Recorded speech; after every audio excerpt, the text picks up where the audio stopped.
आशिक ने माशूक के भाई पर चलाई गोली, फिर घर वालों ने पकड़कर ऐसी पिटाई की कि चली गई जान। उत्तर प्रदेश में गोरखपुर के चलवाताल इलाके में इतवार के सुबह एक हिस्ट्री शेटर सूरजपाल ने अपने माशूका के घर में घुसकर इसके भाई को गोली मार दी। बाद में लड़की के घर वालों ने आशिक को पकड़कर इस कदर पिटाई की कि वो जख्मों की ताब ना लेकर हलाक हो गया।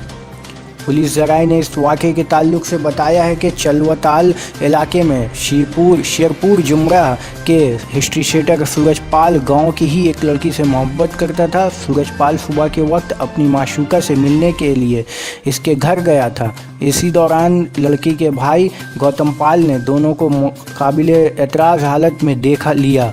मुखालफत करने पर हिस्ट्री शेटर सूरजपाल ने पिस्तौल से लड़की के भाई गौतम पाल को गोली मार दी। घर वालों ने जब देखा कि सूरजपाल की गोली से गौतम पाल ज़ख्मी हो गया है तो उन्होंने सूरजपाल को पकड़ लिया, इसे पिटाई शुरू कर दी। ऐसी पिटाई के दौरान सूरजपाल की मौत वाक़या हो गई। बाद अज़ां इसकी खबर पुलिस तक पहुंची और पुलिस ने मौके से हिस्ट्री शेटर की पिस्तौल और कुछ जिंदा और खाली कारतूस बरामद किए हैं। पुलिस का कहना है कि लड़की के भाई गौतम पाल को संगीन हालत में इसके वालिद और भाई लखनऊ के ट्रामा सेंटर लिए गए हैं, जहां इसका इलाज हो रहा है। पुलिस इस पूरे मामले की जांच में मसरूफ़ हो गई है। इस वाक़े से इलाके में अफरा तफरी का माहौल है और लोग इस बात से भी हैरान हैं कि सूरजपाल ने अपने माशूका के भाई को गोली मार दी।